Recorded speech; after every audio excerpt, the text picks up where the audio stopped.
Hi, I'm Tom from xray.tech, and in this quick video, I'm going to show you how to permanently add alternate hosts to your Zoom calls.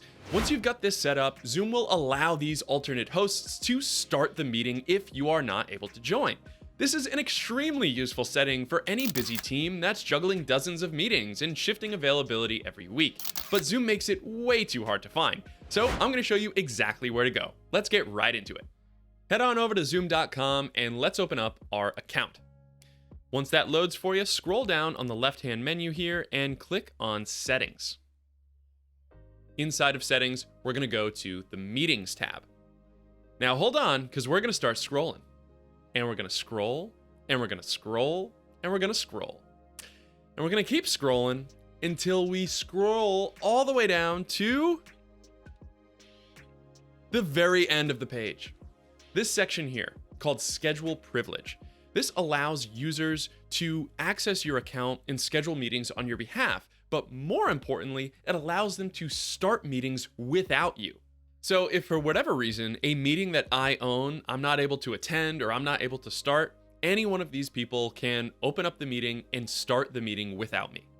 Adding someone to scheduling privileges will give them essentially permanent alternate host abilities for any private event that you have created on your calendar. When you set up a Google Calendar event, for example, and you have that Zoom meeting automatically attached to that Google Calendar event, that uses your private Zoom account. So that's considered a private event. So you can just click on Edit or Add down here at the bottom and be able to add any number of emails or people on your team that you want, and then check this box to manage my private events.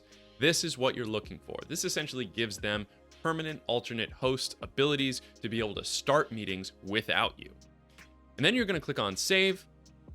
And you might also want to click on this cloud recording bit to give them access to the cloud recordings if you're recording on the cloud. And that's it. That's how you do it. I needed this setting because my company, xray.tech, basically lives on Zoom. We're a 100% remote team, and that's where all of our meetings happen.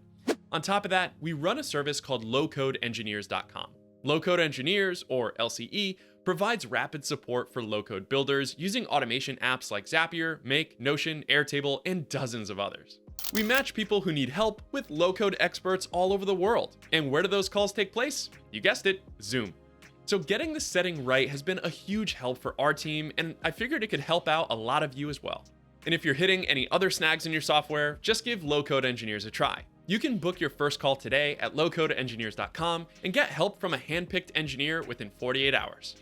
If this video helped you out, like and subscribe to the channel for AI and automation updates every single week. You can also find me and my company Xray by searching for Xray Automation on nearly every social media platform.